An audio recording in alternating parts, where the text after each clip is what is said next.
Bonjour Monsieur l'abbé. Bonjour Alexandre, bonjour à tous. Au nom du Père et du Fils et du Saint-Esprit, ainsi soit-il. Alors j'ai été heurté par une déclaration lors d'un discours public du Père Joseph de Morgon qui disait que François était un pape antéchrist. J'imaginais que ça lui était propre. Mais en lisant votre petit catalogue par la suite, je me suis aperçu que c'était souvent exprimé dans la fraternité Saint-Pie X, notamment par Monseigneur Lefebvre. N'est-ce pas là une application, si j'ose dire, scandaleuse, pape antéchrist? Alors, on pourrait même dire que c'est un sommet de contradiction avec la doctrine de l'Église. Oui. C'est antinomique. Le pape, c'est le vicaire du Christ. L'antéchrist, c'est celui qui est opposé au Christ. Mhm. Alors, effectivement, c'est au point 35 du petit catalogue. Je vais juste évoquer une ou deux citations de Monseigneur Sèvres. Je Mhm. ne vais pas tout citer, ça serait trop long. Et la principale, c'est, et la plus marquante dans un sens, c'est dans la lettre même aux futurs évêques, dans laquelle il dit: la chair de Pierre et les postes d'autorité de Rome étant occupés par des antichrists, la destruction du règne de notre Seigneur se poursuit rapidement à l'intérieur même de son corps mystique. Plus loin, il est dit aussi: on serait de tenter de faire dire au pape soyez de bons juifs, restez juifs, etc. C'est la façon dont il s'est comporté à la synagogue de Rome. Et ensuite, on cite le Saint Jean dans son épître: quel est le menteur et l'antéchrist, hein, si ce n'est celui qui nie le Père et le Fils. Bon, donc Mhm. autrement dit, on fait la même assimilation. On voit qu'il n'est pas le seul, puisque l'abbé de Nantes, encore que lui, nous vous sommerons de nous dire si vous êtes le vicaire du Christ, le Fils de Dieu, seul sauveur, roi des rois et seigneur des seigneurs, ou le prince des antéchrists. Bon, là au moins il dit l'un ou l'autre. Mais dans l'intitulé même de son Liber Accusationis, il y a une contradiction, puisqu'il dit accusation de hérésie, schisme et apostasie contre notre frère dans la foi, le pape Paul VI. Donc c'est pareil. Il accuse quelqu'un qu'il tient comme son frère dans la foi, comme étant hérétique, schismatique et apostat. Oui. Et alors il s'en tire en disant oui, oui, mais il y a, les hérésies sont exprimées ou quoi, mais je ne peux pas savoir si intérieurement il sait ce qu'il dit, quoi. Ouais. Et s'il sait que c'est opposé à la doctrine. Bon, alors, si le soi-disant pape ne sait pas ce que l'abbé de Nantes et n'importe quel fidèle sait s'opposer à la doctrine catholique ou quoi, à ce moment-là, il est même pas catholique. Donc, de toute façon, il ne va pas pouvoir être pape. Mhm. Alors, d'autres ont excusé, essayé se rendant compte, c'est Titienne Malré, se rendant compte de l'antinomie entre pape et, et antéchrist. Alors il avait dit oui, oui, bon, Monseigneur dit seulement que Rome est occupée par des antichrists. Il n'y a, il y a plus qu'une nuance avec l'antéchrist. Ouais. Donc là, ils reculent un petit peu, si on peut dire. Hein. Mais euh, l'abbé Laurence, lui, le justifie, par contre, et on voit que chez ses disciples, bah, ça a été bien enregistré comme ça, puisque Mhm. Mhm. le père Joseph, avant de rejoindre Morgon, Ouais. a été pendant des années le supérieur de la fraternité Saint-Pédis pour la France. D'accord. Donc on voit bien le lien entre le, on peut dire le maître et les disciples. Ouais. Et là, ça a été interprété vraiment dans le sens de l'antéchrist.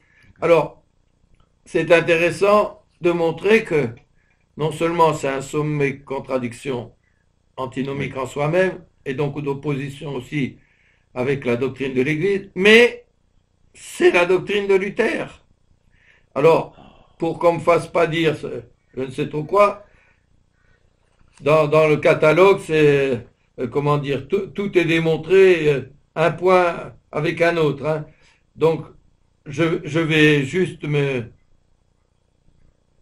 m'en tenir à quelques citations. Alors, c'est la doctrine de Luther, mais elle est reprise par... Déjà, même avant lui, Wycliffe, qui est, on peut dire, un précurseur des protestants. Donc, voilà, je lis quelques petits passages. Mhm. C'est donc à la page 99 de mon petit catalogue, Oui. Au point 35. Donc, après vous avoir cité les textes lefébristes, il y a opposition de l'affirmation précédente à la doctrine de l'Église, comme pour chaque point. Et là est cité Bossuet dans l'histoire des variations protestantes, au Oui. livre 1. Oui. Mais cette affaire avait fait un trop grand éclat pour être dissimulée. La sentence partit de Rome. Léon X publia sa bulle de condamnation du 18 juin 1520. Et Luther oublia en même temps toutes ses soumissions, comme si c'eût été de vains compliments. Donc il a cité des choses qu'il avait dit, hein, dans le sens inverse après, pour que, hein, parce qu'il craignait quand même la condamnation publique. Dès lors, il n'eut que de la fureur. On fit voler des nuées d'écrits contre la bulle. Il fit paraître d'abord des notes ou des apostilles pleines de mépris. Mhm. Un deuxième écrit portait ce titre contre la bulle exécrable de l'Antéchrist. Wow. Oui. Donc voilà. D'accord. Alors, Oui. le pape Antéchrist, c'est Luther. C'est Hein, Luther. c'est l'affirmation plutôt de Luther. Alors, toujours, ça c'était au livre 1 des variations. Au livre 13, là c'est plus seulement Luther, mais ce sont ses disciples.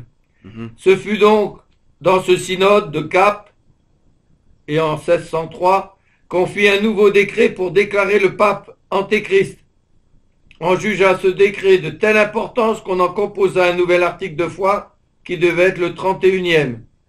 Et on lui donnait place après le 30e parce que c'était là qu'il était dit que tous les vrais pasteurs sont égaux, de sorte que ce qui fait dans le pape le caractère d'Antéchrist, c'est qu'il se dit supérieur des autres évêques. S'il est ainsi, alors là c'est le commentaire qu'en fait Bossuet du coup, Mhm. s'il est ainsi, il y a longtemps que l'Antéchrist règne. Et je ne sais pas pourquoi la réforme a été si lente, la réforme entre guillemets, Oui. a été si lente, parce qu'à d'autres moments, le Bossuet dit, les prétendus réformés, hein, Ouais. a été si lente, arrangée parmi ce nombre d'antéchrist qu'elle a produit, Saint Innocent, Saint Léon, Saint Grégoire et les autres papes, dont les épîtres nous font voir à toutes les pages l'exercice de cette supériorité. Au reste, quand Luther exagéra cette nouvelle doctrine de la papauté antichrétienne, voilà, il le fit avec cet air de prophète que nous avons remarqué. Mais avant lui, Wycliffe, qui l'avait précédé, Wycliffe est un Anglais, eh bien, c'est une proposition de Wycliffe qui est condamnée par le concile de Constance Mhm. le 4 mai 1515, décret signé par le pape Martin V le 22 février 1418. Alors voilà la proposition de Wycliffe, qui donc précède Luther en ce domaine. Il ne faut point craindre l'excommunication du pape ou de quelque prélat, parce qu'elle est la censure de l'Antéchrist. Et ô combien ça fait écho à d'autres points du petit catalogue, puisque dans un des points, l'abbé Schmidberger, qui était alors supérieur de la fraternité, au moment des déclarations d'excommunication contre Monseigneur Lefebvre par Jean-Paul II, etc., Oui. après les sacres de 88, a fait une déclaration reprise par tous les supérieurs qui l'entouraient, en disant que c'était presque un titre de gloire d'être excommunié par des apostats comme ça, etc. Donc, pratiquement, on pourrait leur appliquer aussi il ne faut point craindre l'excommunication du pape, puisqu'ils le tiennent malgré tout toujours pour pape, hein, Oui. même après les sacres, hein, Mm. ou de quelques prélats parce que c'est la censure de l'Antéchrist. Comme vous voyez, comme ça va bien ensemble, une Ouais. chose et l'autre. Voilà. D'accord. Merci, monsieur l'abbé. Et par ailleurs, en lisant récemment le mini-catalogue à l'encontre des Gérardiens, il me semble que ceux-ci disent à peu près la même chose. Est-ce bien exact? Alors, à la fois on pourrait dire oui et à la fois non, en Oui. ce sens qu'ils vous diront, ben non, on ne dit pas que c'est le pape, formalitaire. Oui. C'est-à-dire, il n'a pas l'autorité, hein, Oui. comme si... alors, ceux qui disent que le pape n'a pas l'autorité sur toute l'Église, qu'il soit anathème. Ah, Mhm. bon. Oui, mais euh, euh, il n'est pas pape formalitaire, donc il n'est pas pape formalitaire. Mais, comme ils disent aussi qu'il est pape matérialitaire, Oui. euh, et qu'il le traite enfin, comme un hérétique schismatique apostat lui aussi, etc. Oui. Bon, ils n'ont pas parlé d'antéchrist, eux, spécialement, il me semble, hein, à moins que vous... Non, non. non. Mais, effectivement, ça pourrait s'appliquer. Mais alors, là, on note encore des contradictions assez énormes chez les Gérardiens, Mhm. Mhm. puisque j'ai posé la question à un de, de leurs prêtres, Oui. ou supposait-elle, puisque Mhm. c'est dans, ça vient de la lignée de Tucapré, Mhm. Mhm. de Thomas Casalas, qui est venu faire des commentaires sous une vidéo pour essayer de défendre la lignée Tuc. Oui. Et je lui avais demandé, est-ce que le pape matérialitaire a le charisme de l'infaillibilité? Mais non, espèce d'ignorant, vous montrez bien que vous n'avez rien compris à la thèse, etc. Et je simplement répondu, bien, alors je suppose que vous connaissez mieux la thèse que le père Guérard lui-même, et j'ai pris un passage du père Guérard qui disait, le pape matérialitaire, s'il s'en sert dans les conditions requises, a le charisme d'infaillibilité. Voilà. Donc, vous voyez les énormes. Oui. Donc, il a pas d'autorité sur l'Église universelle, mais il a quand même le charisme d'autorité. Oui. Il n'est pas pape, hein, Oui. formalitaire. Mais il est quand même pape, matérialitaire. Oui.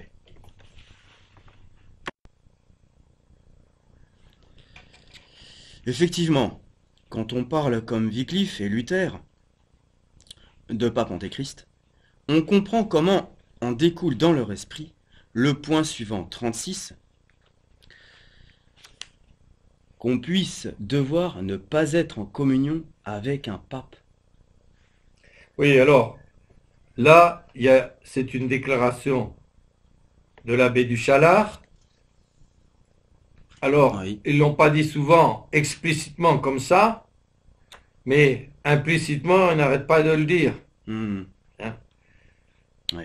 Et on le montrera mieux avec le point suivant. Alors, je cite carrément, c'est dans Sissi Nono, Mhm.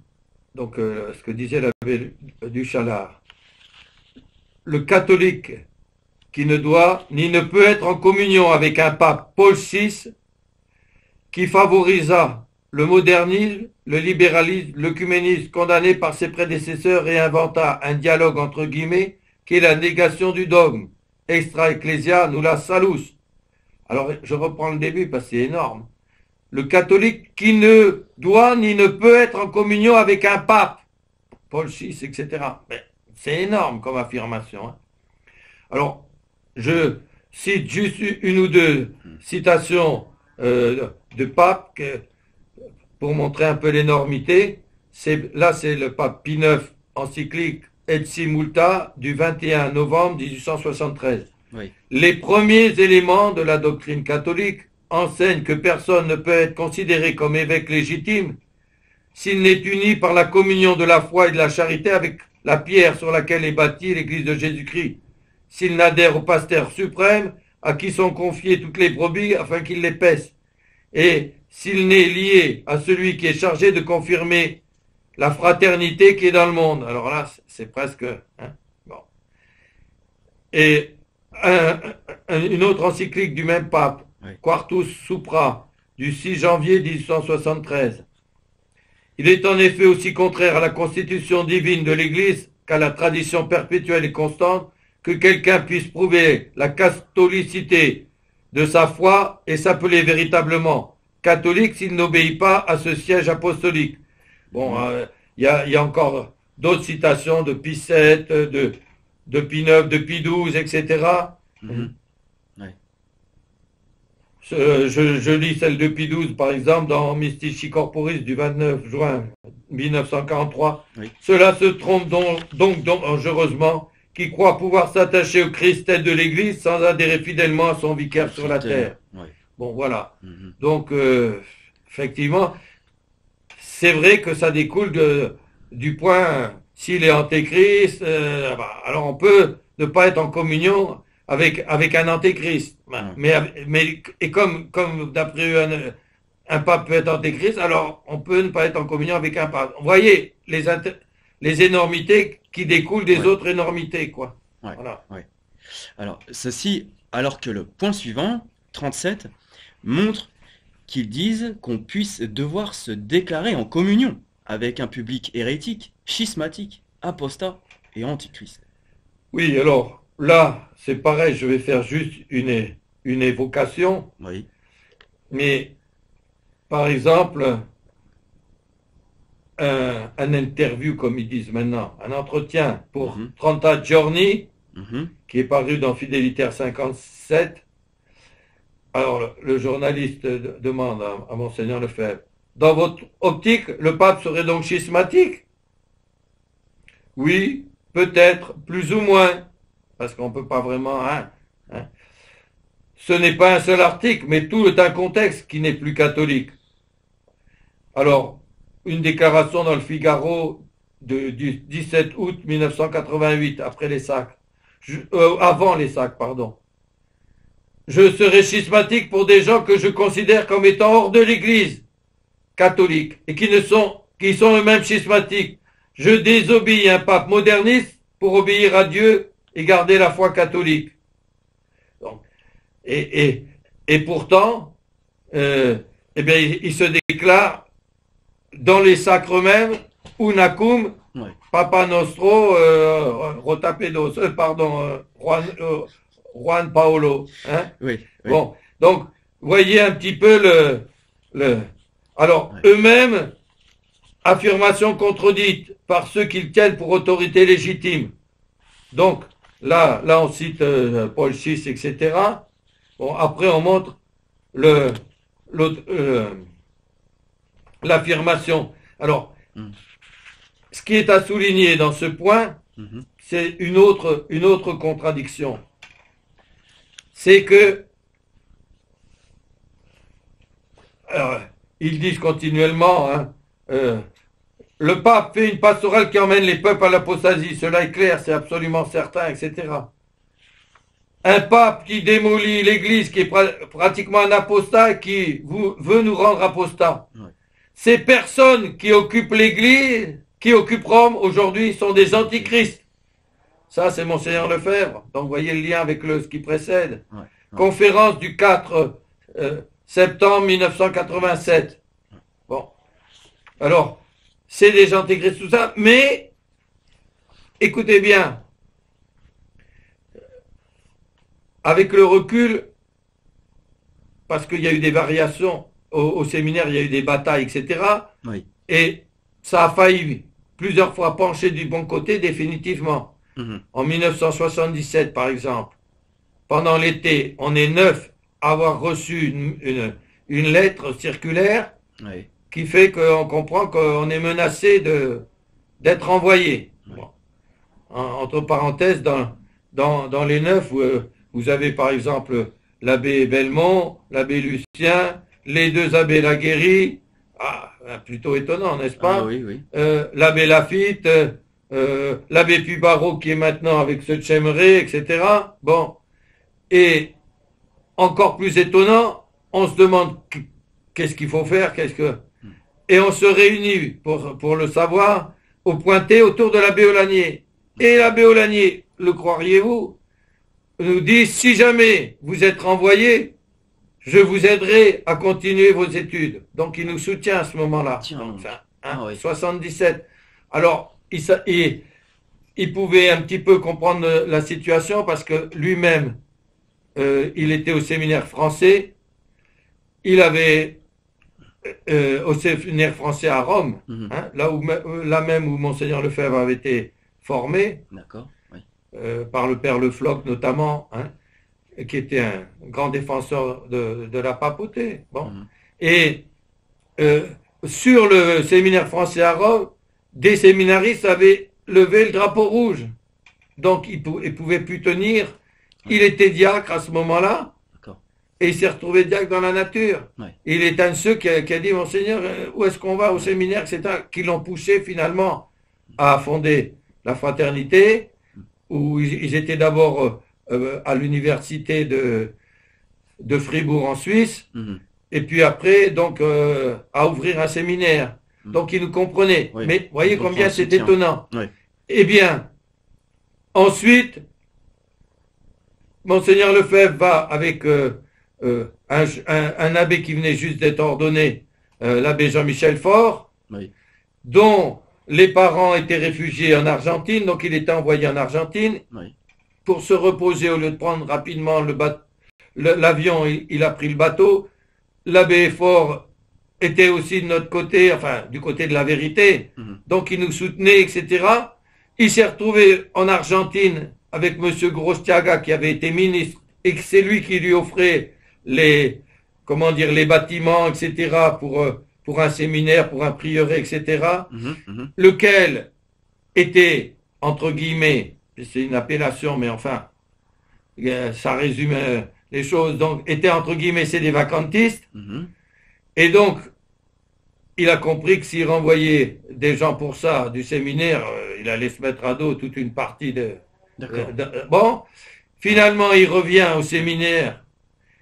Les, les, les, les, les professeurs prêtres qui l'avaient poussé à faire cette lettre et à l'envoyer surtout à ceux qui considéraient les plus fermes, Oui. bon, finalement lui disent, écoutez, on va remettre de l'ordre dans le séminaire, hein. Oui. Vous inquiétez pas, allez donc vous installer à la maison généraliste, puis nous on s'en occupe. Autrement dit, on le met de côté. D'accord. Alors ça, c'est le genre de choses qu'il fallait pas faire avec Monseigneur Lefebvre. Du coup, hop, il se retourne, il demande à un d'entre eux, l'abbé Gottlieb, qui était un petit peu un des plus, de ceux qui poussaient un peu les autres. Bon, écoutez, je vous garde pas comme professeur l'année prochaine, Mhm. je vous nomme dans un prieuré. Bon, l'abbé Gottlieb avait été formé aussi à Rome, donc il était ordonné avant, hein, bon. D'accord. Alors les autres ont fait chorus. Ah non, si vous renvoyez l'abbé Gottlieb, on s'en va tous. Mhm. Mais là, Monseigneur Lefebvre va caler. Donc cette fois-là, c'est 5 ou 6 professeurs, entre guillemets, libéraux. Et puis ensuite, à la rentrée, 20 séminaristes de cette tendance qui sont partis. Alors que c'était nous, au début de l'été, on était 9 à avoir été renvoyés de l'autre côté. Donc, vous voyez un petit peu. Ouais, Donc je à ce comprends. moment-là, on était en majorité, au moins pour les plus anciens, Mhm. Mhm. dans le bon sens. Dans le bon sens, ouais. Bon. Et après, on a même dit que Paul VI est mort le 6 août 1970. Lui, Mhm. ensuite est apparemment élu Luciani, Ouais. qui prend le nom pour les deux prédécesseurs, Jean-Paul Ier. Mhm. Il courait le bruit au Pointet où on faisait une retraite de 30 jours avec d'autres séminaristes et où se trouvait Monseigneur Lefebvre lui-même, que Monseigneur, du coup, ne nommerait pas Jean-Paul Ier au canon, parce qu'il avait été le seul, alors, la raison est un petit peu, bon, parce qu'il avait été le seul évêque italien à interdire expressément et formellement dans son diocèse la messe traditionnelle. Oui. Les autres avaient pris le Novus Ordo, mais il laissait faire les prêtres plus âgés, tout ça, bon. Hein. Mais lui, non, il avait vraiment fait la guerre. Bon, voilà. Ouais. Seulement, il y a eu des choses bizarres qui se sont passées au Vatican, il y a eu des morts, etc. Le patriarche, entre guillemets, autoproclamé orthodoxe Nicodème, est venu le voir, il est mort dans ses bras, Oui. carrément, hein, Ouais. dans ses bras. Non, c'est vrai. Une semaine après, c'était Luciani, Jean-Paul Ier, entre guillemets, qui est décédé. Bon. Et après arrive Jean-Paul II, le Polonais. Alors lui, ben, il est lié au KGB, etc. Il est comme par hasard le seul évêque polonais qui pouvait sortir du rideau de fer pour aller en Europe, etc. Bon. Mhm, mhm. Et une des techniques des communistes, c'était la main tendue. Ouais. En tendant la main, on propose des choses pour tromper. Mhm. Il y a ceux qui en ont marre du combat et tout ça. Oh, il faut vite en profiter, etc. Il y a les autres qui disent, mais non, c'est un piège, rien. Mhm. Ça divise la résistance et autres, ça casse. Bon. Alors il fait exactement ça. D'accord. Ouais. Et du coup, il fait croire à Monseigneur Lefebvre que ça va s'arranger. Si c'est qu'une histoire de liturgie et tout ça, bon, ben, peut-être je pourrais vous donner l'autorisation.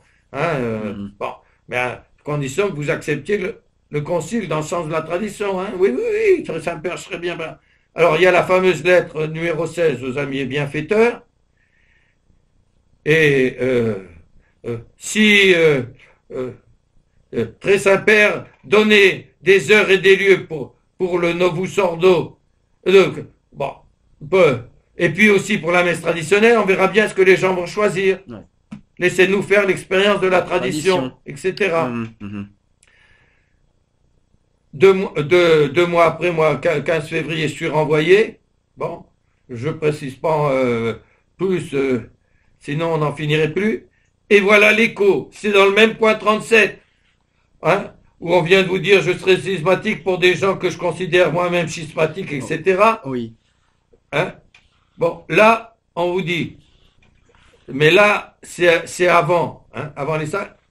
On imagine que ça va, comment, qu'il va y avoir qu'on va pouvoir faire un accord. Alors, écoutez bien, c'est une déclaration du 8 mars 1980. Du 8 mars, une lettre du 8 mars 80. Mais il a... Oui, c'est ça, après je cite l'autre. Bon. Très Saint-Père, je n'ai aucune hésitation sur la légitimité et la validité de votre élection. Et en conséquence, je ne puis tolérer qu'on n'adresse pas à Dieu des prières prescrites par les Saintes Églises pour votre sainteté. Donc, unacum, oremus pro pontifice, etc. Oui. J'ai dû sévir et continuer de le faire vis-à-vis de quelques séminaristes, comme entre autres celui qui vous parle, Oui. et quelques prêtres, après comme notamment les abbés Belmont et Guépin, qui se sont laissés influencer, alors ça c'est par quelques ecclésiastiques étrangers à la fraternité. Ça c'est une manière de détourner. Moi c'est les propres paroles de Monseigneur Lefebvre qui m'ont convaincu. 2 plus 2. Ah ouais, Monseigneur, alors égale 4. Ah non, non, 2 plus 2 on peut dire, mais égale 4, on n'a pas l'autorité pour le dire. Bon. Et ça fait écho à sa déclaration du 8 novembre 1979 qui va entraîner l'expulsion des abbés que je viens de citer. Oui. Donc, tandis que moi, c'est déjà expulsé en février 89, donc 79, donc 7 mois avant et 4 mois avant l'ordination prévue. Oui. En conséquence, la fraternité sacerdotale sapédiste ne peut pas tolérer dans son sein des gens qui refusent de prier pour le pape. Bon, autrement dit, il faut se dire unacum et chanter l'oremus. Alors, qu'est-ce que ça veut dire unacum? Ça veut dire en communion avec.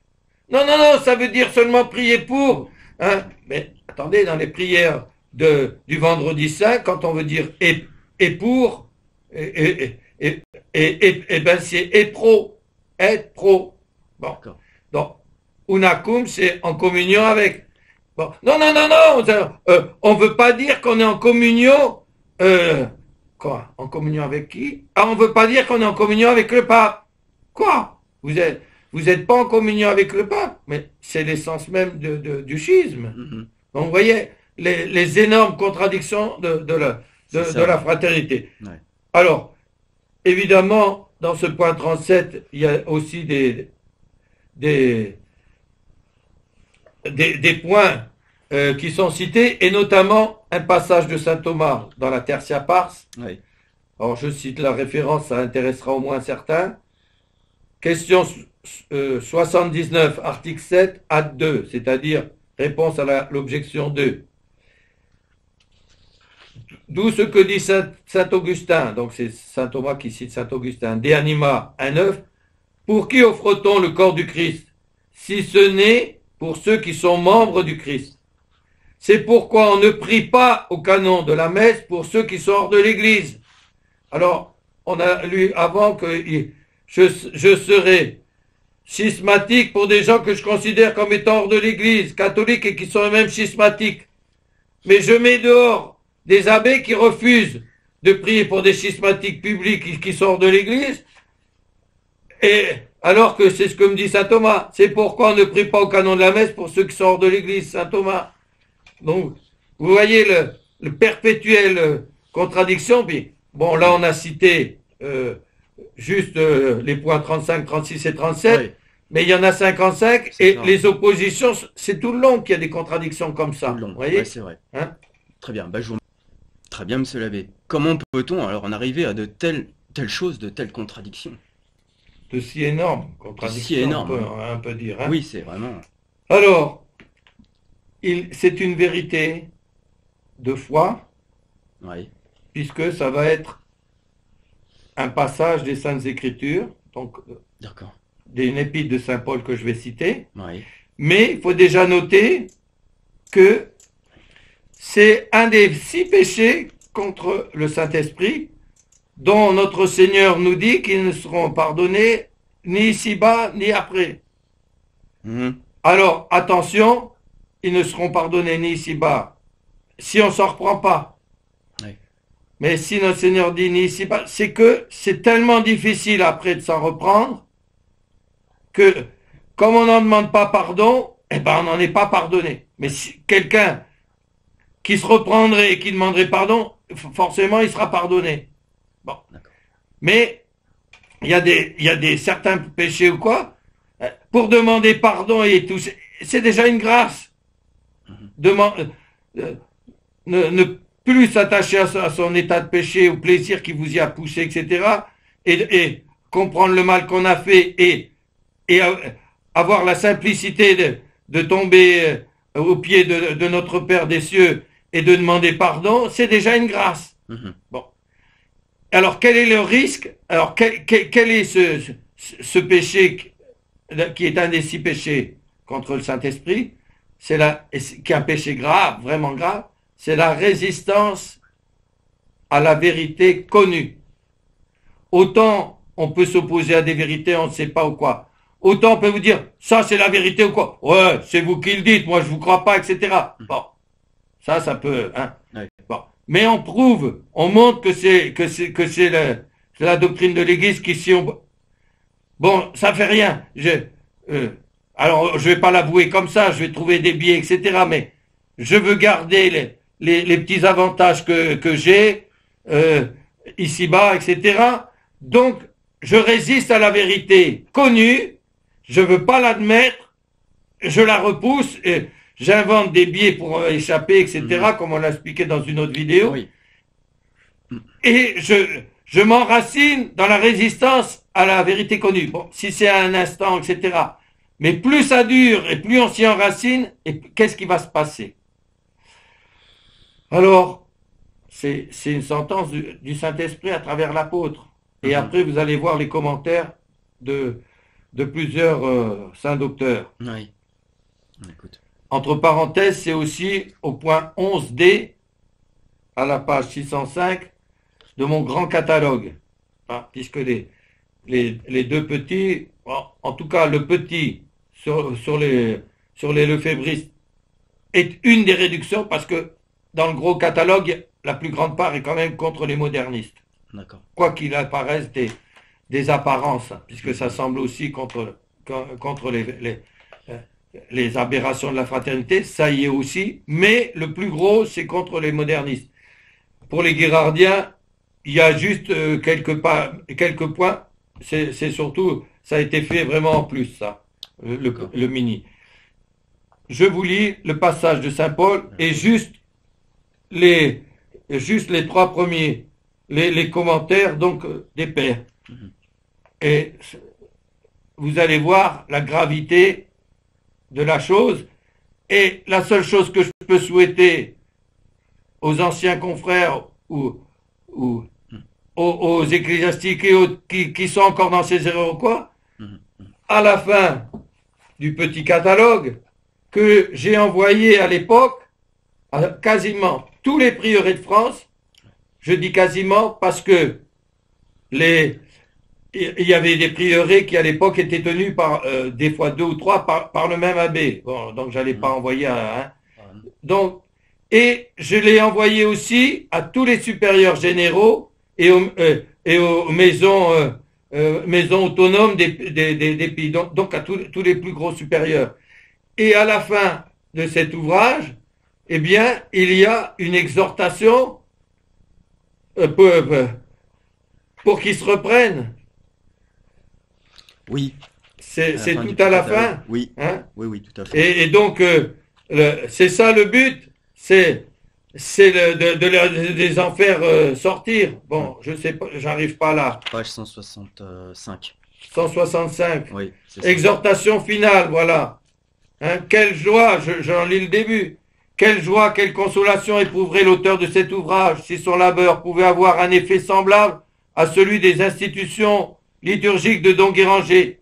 Ce dernier y avait démontré péremptoirement aux évêques français comment la funeste tendance du régalisme, portant chez nous le nom de gallicanisme, avait entraîné le particularisme liturgique et la rupture de la si belle et enrichissante unité liturgique romaine. Bon.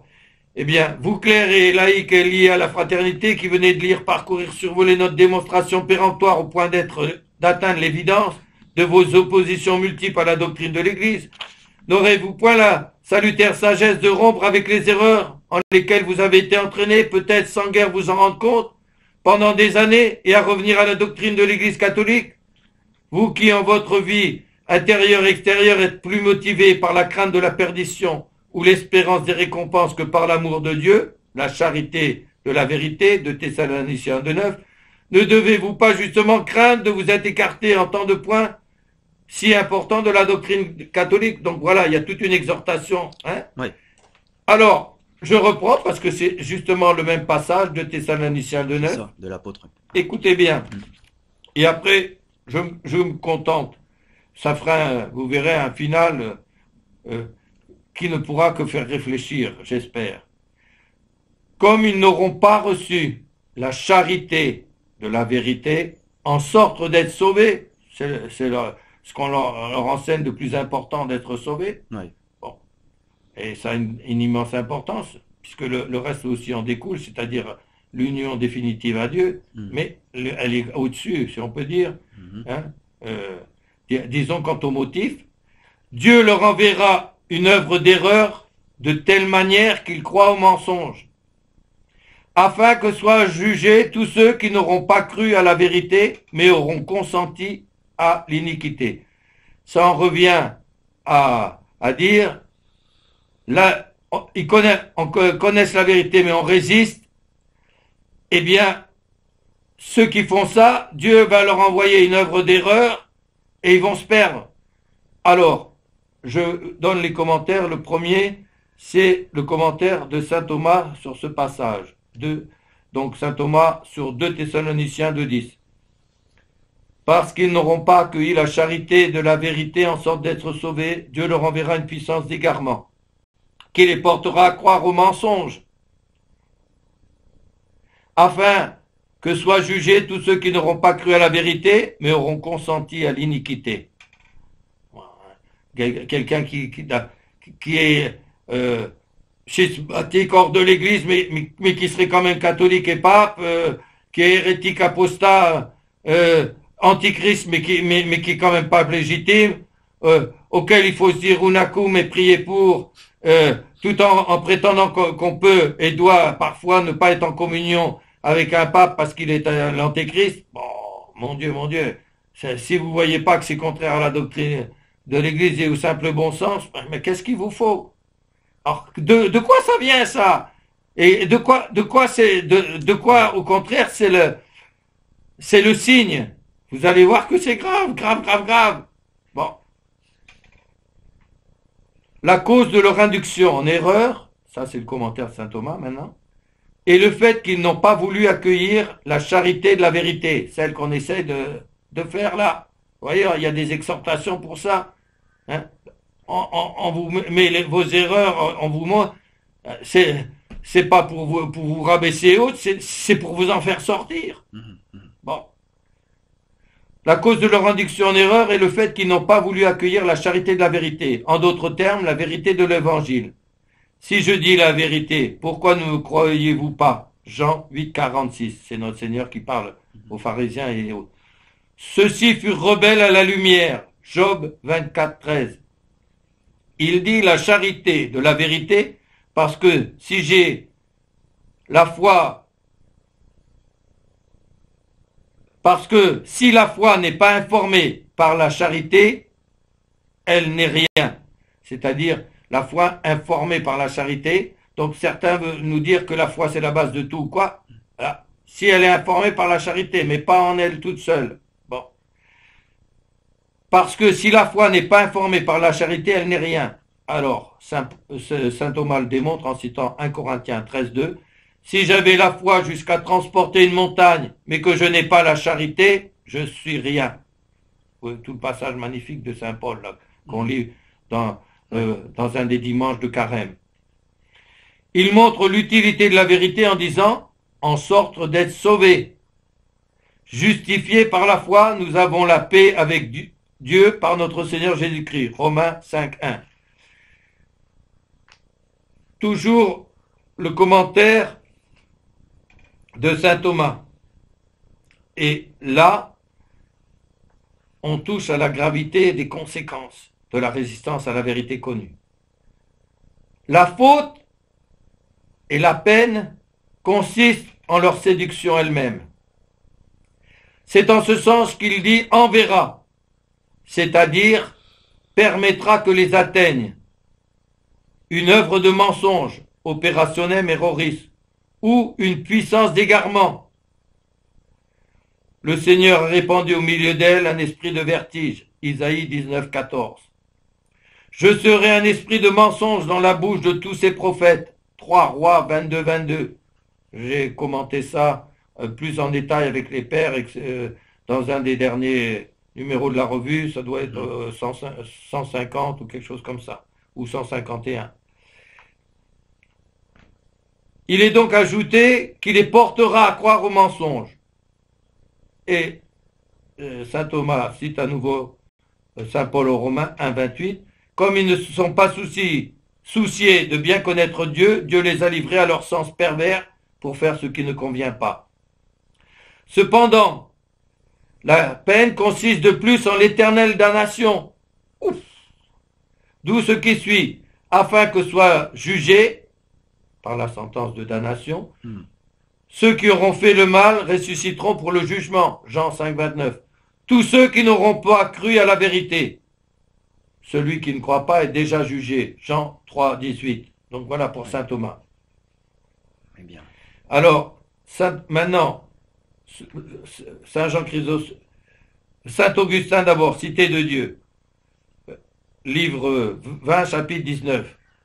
Ils seront jugés, tous ceux qui n'auront pas cru à la vérité, mais auront donné leur consentement à l'iniquité. Dès lors, jugés, ils seront séduits, et séduits, ils seront jugés. Mais seront séduits ceux qui auront été jugés en vertu de ces jugements mystérieusement justes et justement mystérieux, par lesquels Dieu, depuis le commencement du péché de la créature raisonnable, n'a jamais cessé de juger. Et ceux qui auront été séduits seront jugés par le tout dernier public jugement porté par le Christ Jésus, qui, très injustement jugé, les jugera très justement. Bon. Je lis saint Jean Chrysostome après. Afin qu'ils soient jugés. Autrement dit, qu'ils soient condamnés dans le jugement terrible, qu'ils soient trouvés sans excuse. Alors, Cornelius a lapidé sur le même passage, oui. Et après, on finira par là, parce qu'ils n'auront pas eu l'amour de la vérité. Parce que la charité de la vérité, caritas, on peut aussi traduire par l'amour. Bon. Parce qu'ils n'auront pas eu l'amour de la vérité, c'est ainsi que l'interprète Saint Cyprien dans son épître 55 à Cornelius, à Cornélium. Ça serait presque à Cornelius, d'ailleurs. Parce qu'ils n'auront pas voulu aimer la vérité, Oui. Dieu leur enverra une œuvre d'erreur opérée par l'Antéchrist. Dieu est dit envoyer cette œuvre et ces impostures de l'Antéchrist en tant qu'il les permettra en raison du comportement des Juifs et des autres hommes, dit saint Augustin, Cité de Dieu, livre 2, chapitre 19, en lâchant les rênes tant du diable que de l'Antéchrist, car il n'est point nécessaire que Dieu les envoie positivement pour tromper les hommes, alors ils seront propres à le faire d'eux-mêmes et ne désireront rien d'autre que de permettre d'accomplir cette imposture. En fait, je ne peux pas mettre toutes les citations parce que ça serait trop long. Il y a toute une série de citations ensuite. J'essaierai peut-être encore d'en cueillir une au milieu avec. C'est cette résistance à la vérité, à la charité de la vérité, cette résistance à la vérité connue conduit à l'aveuglement de l'esprit. Oui.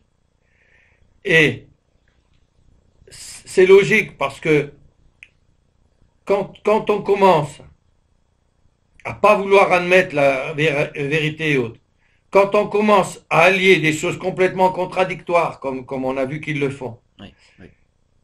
ça veut dire que on nie le réel, parce que la vérité, c'est la juste perception du réel. Mhm.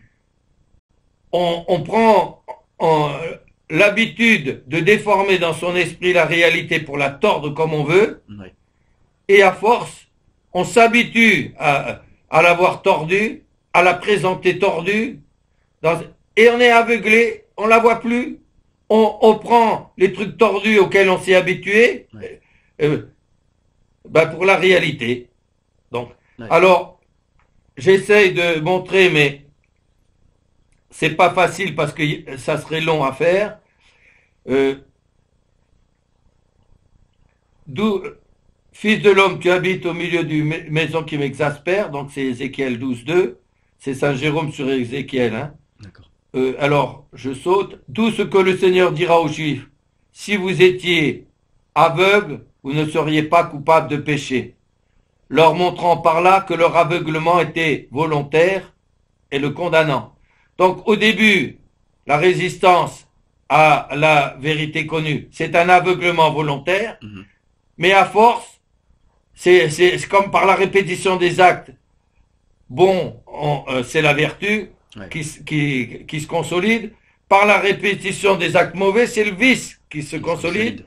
Mhm. Et donc, à force d'avoir un aveuglement volontaire, et après ça devient un aveuglement involontaire, et dont on ne se rend même plus compte. Donc ça devient l'aveuglement de l'esprit. C'est terrible.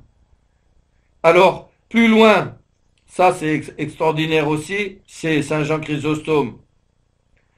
Parce que c'est le pape, c'est Rome, alors, soi-disant, hein. Alors, il résume ça ainsi, Saint Jean Chrysostome, en vain, votre malignité s'aveugle elle-même et veut allier ce qui est incompatible. Alors, on est en plein dedans, là. Vraiment, on est en plein dedans. On reconnaît l'arbre par le fruit et non pas le fruit par l'arbre. Et vous faites le contraire. Le fruit est pourri, etc. Ça peut pas venir du bon arbre qu'est l'Église. Mais vous vous dites, ça vient des apparences du Vatican, etc. Donc, c'est le pape, c'est le Vatican qui sont pourris, etc. Ben, non. Et on arrive à des contradictions. Alors, j'ai pris un exemple, que je l'ai fait dans un sermon, mais vous avez un arbre là, un bon arbre, et puis il y a une plante qui vient derrière, vénéneuse, qui s'entoure, et qui s'entoure autour des branches, et puis qui donne des fruits vénéneux, etc. Ça semble venir de l'arbre. Oui. parce que si vous regardez la nature, vous verrez que c'est assez courant. Oui, ça arrive. Ça semble venir de l'arbre, etc. Mais quand on voit, oh, ah non, c'est une plante qui est à côté, ça semble venir de là, c'est du poison, etc. C'est pas un bon arbre qui donne ça. C'est quelque chose qui est venu se greffer dessus et quoi. C'est quoi qui se passe dans l'église actuellement? Ce sont des modernistes que le pape Saint-Pédis a dénoncé. Il a dit qu'ils étaient infiltrés jusqu'aux veines de l'église.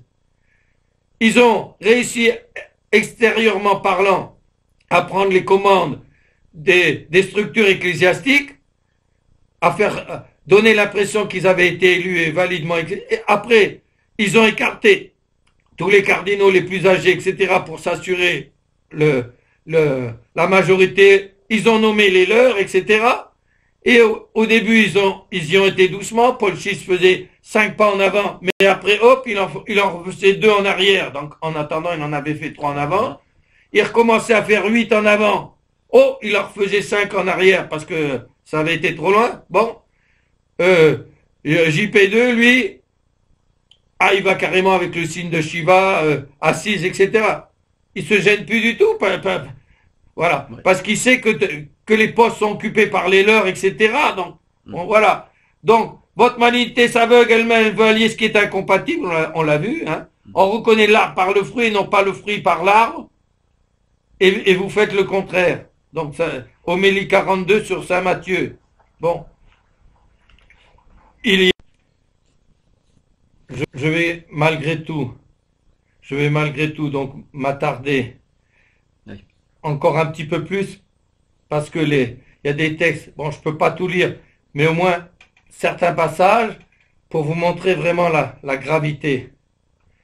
C'est un passage là de Saint Augustin sur les questions de l'Évangile, chapitre 14. Ils ont donc été eux-mêmes la cause pour laquelle Dieu leur a fermé les yeux. Ouf. Ils ont donc été eux-mêmes la cause pour laquelle Dieu leur a fermé les yeux. Ouais. Cependant, est-ce pour qu'ils ne voient plus jamais? Est-ce que c'est pour vous condamner définitivement ou pour vous montrer? Non. Cependant, est-ce pour qu'ils ne voient plus jamais ou bien pour que, voyant plus tard, ils souffrent de leur aveuglement et s'en repentent, soient ainsi humiliés, portés à confesser leurs péchés et à pieusement se rapprocher de Dieu? Point d'interrogation, hein, c'est Saint Augustin là. D'où ce qui est dit en Saint Marc 4,12, afin qu'ils ne se convertissent et que leurs péchés ne leur soient pardonnés. C'est en citant Isaïe 9. Ce qui donne à entendre que ce sont leurs péchés qui leur ont mérité de ne pas comprendre.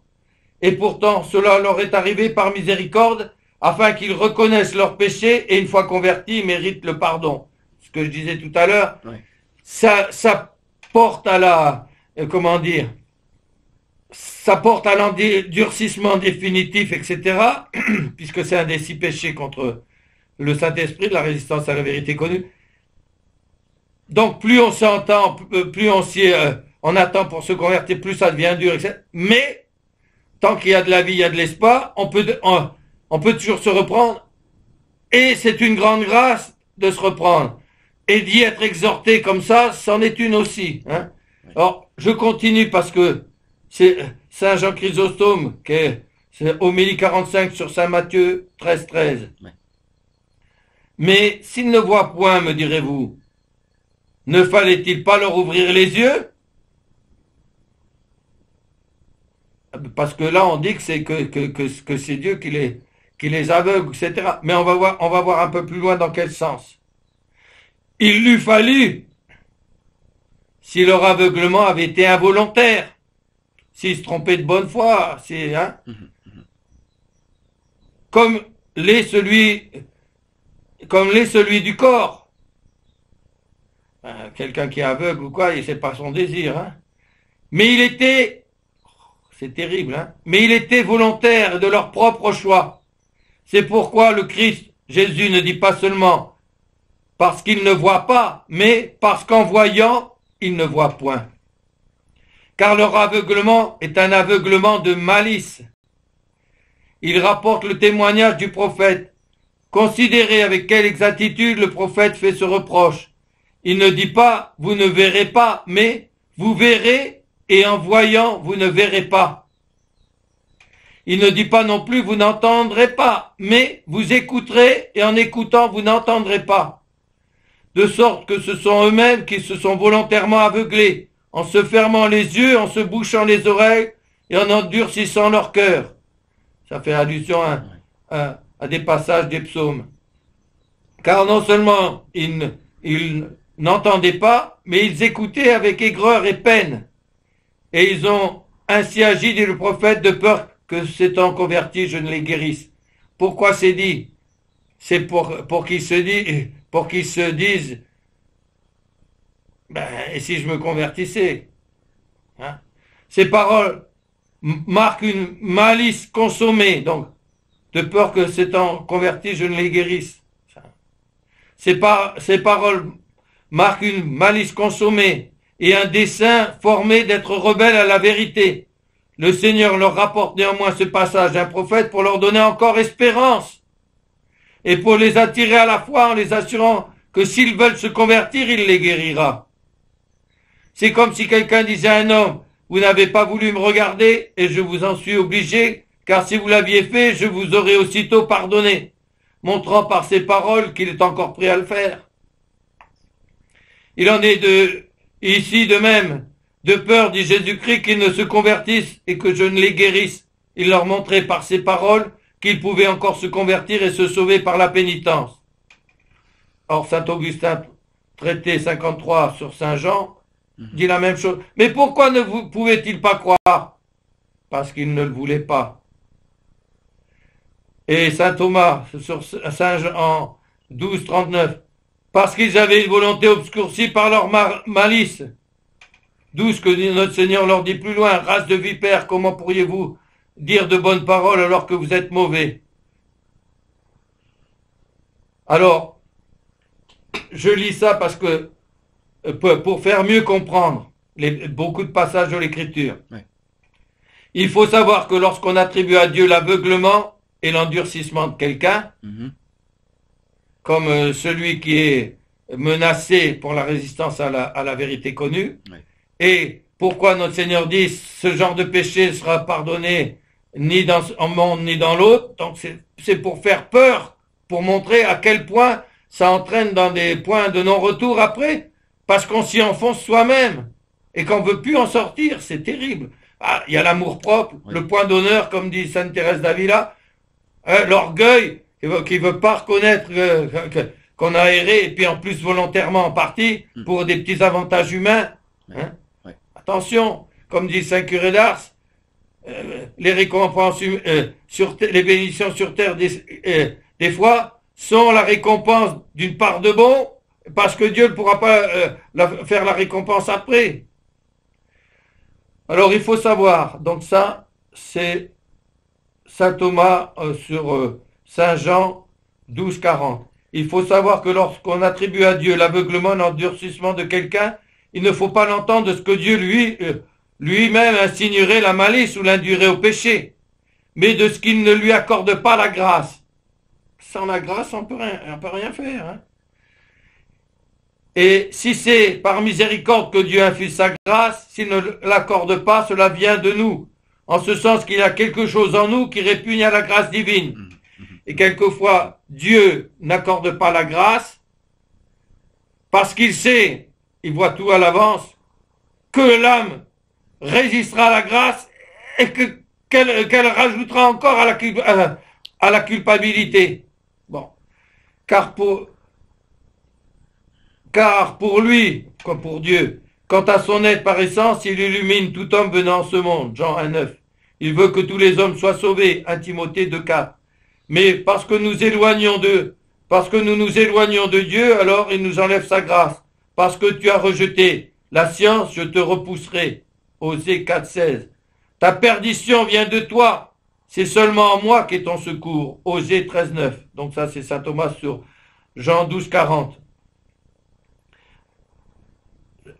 Forcément, c'est le docteur commun. Donc on retrouve aussi chez les pères.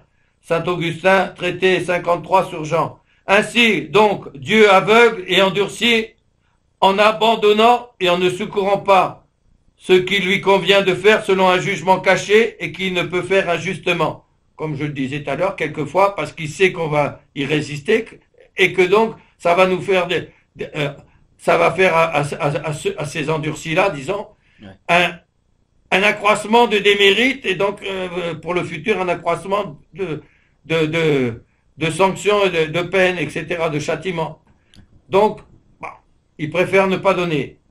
Et encore, Saint Jean Chrysostome, car il ne nous abandonne point à moins que nous ne voulions, à moins que nous le voulions, selon ce qui est dit en Osée 4, 6. Tu as oublié la loi de ton Dieu, je t'oublierai. Il montre en cela que c'est nous qui commençons à abandonner et à devenir la cause de notre perte. Saint Jean Chrysostome, homélie 47 sur Jean, et je vais finir par 2 passages du Concile du Vatican, Vatican I évidemment. Dans le premier, qui est passage des Fidés, oui. d'Etzinger-Banois 1794, il cite le Concile de Trente des Justificationnés d'Etzinger-Banois 804. C'est même défini 2 fois. Hein. Dieu n'abandonne jamais s'il n'est lui-même abandonné. Voilà. Dieu n'abandonne jamais s'il n'est lui-même abandonné. Vous voulez pas de moi, vous voulez pas de la vérité, bon, ben débrouillez-vous tout seul. Hein. Vous voulez pas de la vérité, eh ben plongez-vous dans la résistance à la vérité, dans l'erreur, dans les contradictions, etc. Pour votre propre perdition, continuez à résister à la vérité connue et vous allez droit à l'aveuglement de l'esprit. Et pour montrer la culpabilité, Concile du Vatican, toujours des Fidés, c'est le même passage, ceux qui ont embrassé la foi sous le magistère de l'Église ne peuvent jamais avoir une juste cause de changer de foi ou de la révoquer en doute. Voilà. Donc, il y a encore d'autres citations ensuite, mais bon, ça suffit largement. Merci. Donc voilà la gravité de la résistance à la vérité connue et voilà la raison de ces contradictions ou autres. Oui. Je veux pas voir clair, etc. Donc je nie et j'en arrive. Et pourquoi le bon Dieu permet d'aussi énormes contradictions? Ben pour que ça finisse par devenir évident. Et qu'en finissant par devenir évident, la volonté peut-être au début se braque et tout ça, mais finissent par dire, oulala, mais je risque mon salut éternel là, il serait temps que je me reprenne. Fasse le ciel, que l'Esprit Saint daigne les faire revenir de cette attitude, de cet aveuglement, et les faire revenir à la doctrine de l'Église, et au bon sens qui va avec, et que de ce fait même, eh bien, ils puissent reprendre le bon chemin. Voilà ce qu'on peut leur souhaiter. Tout à fait. Merci beaucoup, monsieur l'abbé.